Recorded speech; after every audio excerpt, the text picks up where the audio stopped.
Migori County Bunge la Wananchi has launched a countrywide civic education campaign across all 8 sub-counties to discourage political violence and promote peaceful coexistence ahead of the 2027 general election. The campaign targets young people and local communities, urging them not to allow themselves to be manipulated by politicians into engaging in violence or acting as hired goons during the election period.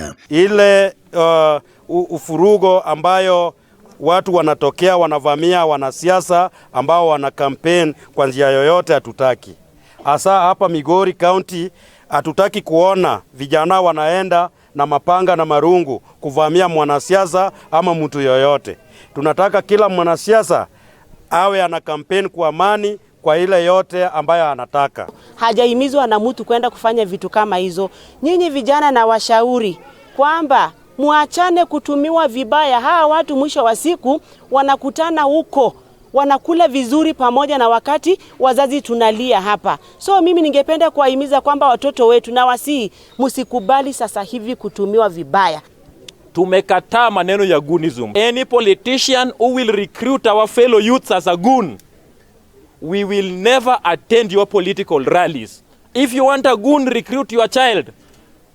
Chukua bibi yako, chukua watoto wako, chukua your relative, take them to that war. We are no longer having interest in early ulinganism. Through public forums, community dialogues, and youth engagement, the movement hopes to foster peace, civic responsibility, and the protection of democratic values. Na tutakapogundua kama bunge la mwananchi kwamba mnatumiwa vibaya, sisi tutakukujia penye huko.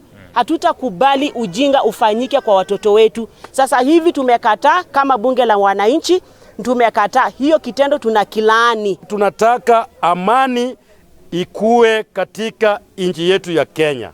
Na hapa Migori hatutaona mtu analeta goons na tuende tukimwacha.